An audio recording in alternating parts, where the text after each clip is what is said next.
Standard 9th Bridge Course, Subject English, Activity number 21.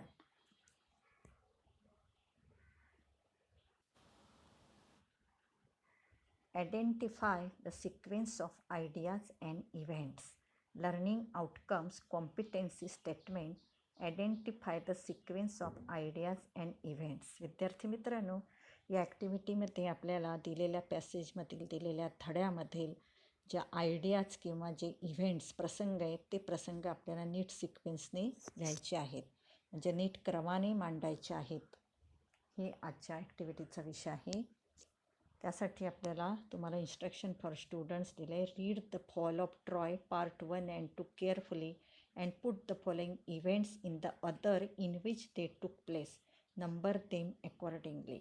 यासाठी तुम्हाला सूचना दिल्या आहेत की फॉल ऑफ ट्रॉय हा जो लेसन आहे तुमच्या 9वीच्या पाठ्यपुस्तकातील, त्याचा पार्ट 1 आणि 2 केअरफुली वाचा आणि त्याच्याखाली question number on page number 75, पान नंबर 75वरचा प्रश्न 4, त्याच्यात जे सिक्वेन्स दिलेले आहे, घटना दिलेल्या आहेत ते उलटसुलट क्रमाने दिले आहेत, त्या व्यवस्थित क्रमाने लावा. नंबर देम अकॉर्डिंगली, म्हणजे ज्या नंबर वाईज कंसात चौकोन दिले तिथे नंबर लावायचे आहेत. आधी आपण लेसन बघूया. Part 1, the fall of Troy. The Iliad is the story of Ilium or Troy, a rich trading city in Asia Minor near the narrow sea that leads from the Aegean to the Black Sea. It was well situated both for commerce and agriculture. In front of the city was the sea over which sailed the ships of Troy carrying goods and grain. At the back rose the high peak of Mount Ida, from which flow many rivers and streams. The valleys among the hills were well watered and fertile, with corn growing in fertile fields and cattle feeding on the rich grass of the meadows, while sheep fed on the slopes of the hills. First paragraph बघा. Iliad ही ilium किंवा ट्रॉयची कथा आहे. Troy हे शहराचं नाव आहे. आशिया मायनरमध्ये इजियनपासून काळ्या समुद्राकडे जाणाऱ्या अरुंद समुद्राजवळ, म्हणजे सामुद्रधुनीजवळ ट्रॉय हे समृद्ध व्यापारी शहर होते. व्यापार आणि शेतीसाठी ते चांगल्या प्रकारे वसलेलं असं नगर होतं. माल आणि धान्य वाहून नेणारी ट्रॉयची जहाजे ज्या समुद्रामधून जातात तो समुद्र या शहरासमोर होता, ट्रॉय शहरासमोर. मागील बाजूला, शहराच्या मागील बाजूला माउंट इडाचे उंच शिखर आहे आणि या पर्वतामधून अनेक नद्या झरे वाहतात. टेकड्यातील दऱ्यातून भरपूर पाणी, त्या सुपीक जमिनीतून धान्याचे पीक निघतात आणि कुरणातील सकस अशा गवतावर गुरेढोरे पोसली जातात. तर टेकड्यांच्या उतारावर शिप्स, मेंढ्या या चारल्या जातात. Round their city the Trojans had built a strong wall so that no enemy could attack them from the sea. The wall was so broad that people could stand and sit and walk on it. The great gates stood open and people could go to the seashore outside and come in as they pleased. But in time of war, the gates would be closed and then the city was like a strong fortress, quite safe from all attack, protected by the wall surrounding it as well as by the hills behind. आता समुद्रावरून येऊन शत्रूंनी हल्ला करू नये यासाठी Trojan लोकांनी नगराभोवती भक्कम अशी भिंत बांधली होती. ती भिंत इतकी रुंद जाड होती की लोक तिच्यावर उभं राहायचे, बसू शकायचे, चालू पण शकत असत. तिचे मोठे दरवाजे कायम उघडे असत. लोक त्याच्यातून बाहेर जायचे किनाऱ्यावर आणि परत यायची. युद्धाच्या काळात मात्र दारं ही बंद असायची. आणि शहराभोवतीच्या आता तटबंदीमुळे, त्याच्या मागे असलेल्या टेकड्यांमुळे ते शहर एखाद्या बळकट किल्ल्यासारखे भासायचे आणि सगळ्या बाजूने ते काय असायचे, सुरक्षित होते. Thus Troy was a strong city, strongly protected by its walls and strongly defended by its brave soldiers. But all the kings and heroes of Greece had declared war against the Trojans because Paris, a prince of Troy, had persuaded Helen, wife of a Greek king Menelaus, to elope with him. He had brought her to Troy. The Greeks wanted to take revenge on Troy for the wrong done to Menelaus. They sailed to Troy and laid siege to the city. The Trojans too fought hard. The siege continued for 10 long years. आता Troy नगरी अशा प्रकारे भक्कम होती आणि भिंतीमुळे भक्कमपणे सुरक्षित होती आणि शहरातल्या शूर सैनिकांमुळे पण ती सुरक्षित होती. परंतु ग्रीसचे सगळे राजे आणि योद्धे यांनी ट्रोजन विरुद्ध युद्ध पुकारले, कारण ट्रॉयचा राजकुमार जो पॅरिस होता त्याने ग्रीकचा राजा जो मेनेलॉस होता त्याची पत्नी हेलन हिला त्याच्याबरोबर पळून जाण्यासाठी फूस लावली होती आणि त्याने तिला ट्रॉयला आणलं होतं, हेलेना हिला. आणि मेनेलॉसची केलेल्या या दुष्कृत्याबद्दल ग्रीक लोकांनी सूड म्हणून त्यांनी काय केलं, जहाजातून ते ट्रॉय नगरावर आले आणि त्यांनी शहराला काय घातला, सीज म्हणजे वेढा घातला. ट्रोजन लोक पण खूप धैर्याने शौर्याने लढले आणि 10 वर्ष हा वेढा आणि हे युद्ध सुरू होतं. The fighting went on daily but the siege did not end. On the one hand the Greeks could not take the city, and on the other hand the Trojans could not force them to sail away. Every day the Trojans came out of their gates and the Greeks came out of their tents and ships, and the fighting went on. लढाई दररोज व्हायची पण वेढा काही उठला नाही. एकीकडे Greek योद्धे शहर जिंकू शकत नव्हते आणि दुसरीकडे ट्रोजन त्यांना पळवून लावू शकत नव्हते. दररोज ट्रोजन त्यांच्या भिंतीच्या दरवाजातून बाहेर यायचे, ग्रीक त्यांच्या तंबूतून यायचे, जहाजातून बाहेर यायचे आणि युद्ध चालायचं. कधी कधी दोघी सैन्यात मोठ्या लढाया व्हायच्या, कधी कधी 2 शूरवीरांमध्ये युद्ध व्हायची. कधी ट्रोजन जिंकायचे, कधी ग्रीक पुढे असायचे, तरी पण लढाई ही काय होती, चालूच होती. Sometimes there were great battles between the two armies, sometimes there were single fights between the two heroes, sometimes the Trojans had the better of it and sometimes the Greeks, but still the fighting went on. पुढचा paragraph. Great heroes on both sides were killed in the course of the war. After leading the defense of its city for 9 years, the brave Hector was at last killed by Achilles, whom none could resist. But Achilles himself was killed later on by a poison arrow that entered his heel, the only part of his body where he could be wounded. Still later, Paris himself was killed also by a poison arrow. The Trojans were tired of being shut up in their city, and the Greeks were longing to see their homes again, but still the fighting went on. अशा प्रकारे दोन्ही पक्षाकडे योद्धे युद्धकाळात मारले गेले होते. 9 वर्ष शहराच्या संरक्षणासाठी नेतृत्व केल्यानंतर शेवटी शूर हेक्टर, की जो ट्रॉयचा होता सैनिक, तो अकिलीसकडून मारला गेला. त्याचा कोणीच प्रतिकार करू शकलं नाही. नंतर हा अकिलीससुद्धा त्याच्या संपूर्ण शरीरावर जखम होत्या. फक्त टाच ज्या होत्या, टाचेला जागा राहिली होती, तिथे विषारी बाण लागल्याने अकिलीस पण मारला गेला. त्यानंतर पुन्हा स्वतः पॅरिस पण विषारी बाणाने मारला गेला. पॅरिस जो की ज्याने मेनेलूसची पत्नी हेलेन हिला पळवून आणलं होतं, तो पॅरिस, ज्याच्यामुळे युद्ध सुरू झालं होतं, तो पण मारला गेला. ट्रोजन लोक शहरात राहून कंटाळले होते आणि ग्रीक लोकांना पण आपल्या घराकडे जायची ओढ लागली होती. मात्र तरीही लढाई काय होती, सुरूच होती. Part 2. At last Troy was taken not by force but by a trick. It was the cunning Odysseus who thought of a plan to obtain the victory. Let's build a great wooden horse, he said, big enough to hold men inside it, and let some of our best fighters hide in the horse. Then let's burn our tents and pretend to sail away in our ships. But instead of sailing away, we will return in the night when the Trojans are asleep. We will attack the city and burn and kill. Part 2 बघा. Part 2 मध्ये दिलेले at last, अखेरीस Troy शहर हे घेतलं गेलं, पण कसं, शक्तीने नाही तर युक्तीने. लढाई करून नाही तर युक्तीने.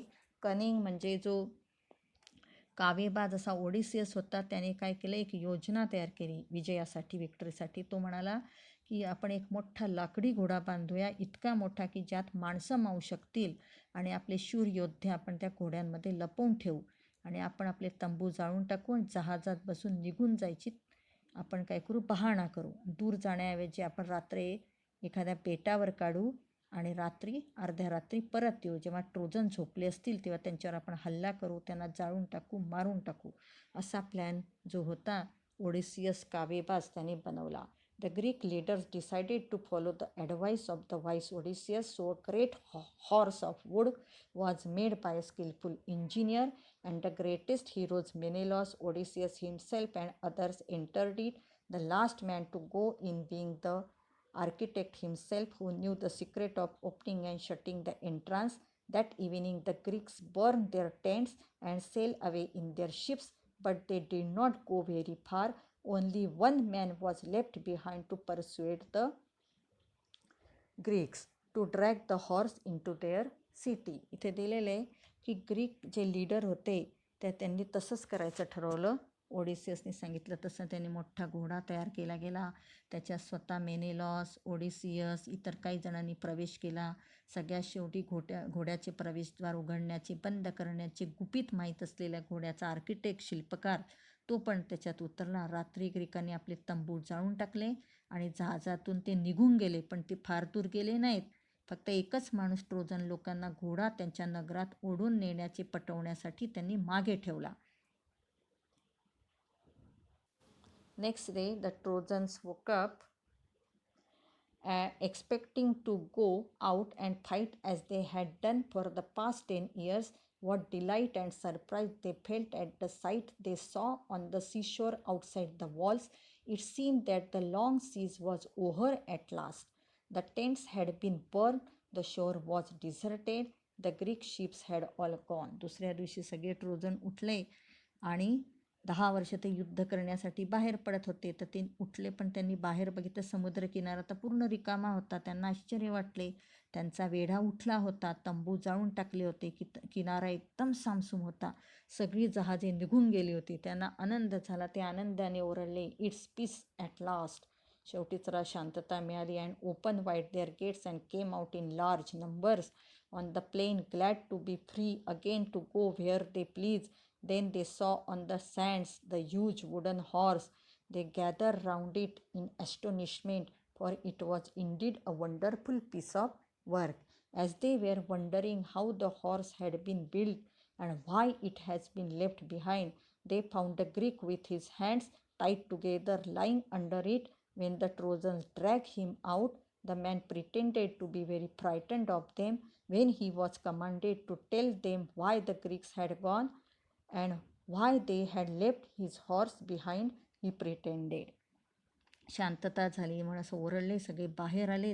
दरवाजा उघडून पुन्हा वाटेल तिथे जाण्यासाठी ते मुक्त झाले होते. मग त्यांनी तो बघितला समुद्रकिनारा, मोठा घोडा. सगळे तिथे आश्चर्यचकित होऊन त्याच्या भोवती गोळा झाले. ती एक सुंदर कलाकृती होती. हा घोडा कसा तयार केला, कुणी ठेवला, असं ते बोलत होते. तेवढ्यात त्यांना एक माणूस घोड्याच्या खाली हातपाय बांधलेल्या अवस्थेत दिसला. ट्रोजन लोकांनी त्याला बाहेर काढलं ओढून. त्याने दाखवलं की आपण खूप घाबरलो आहेत.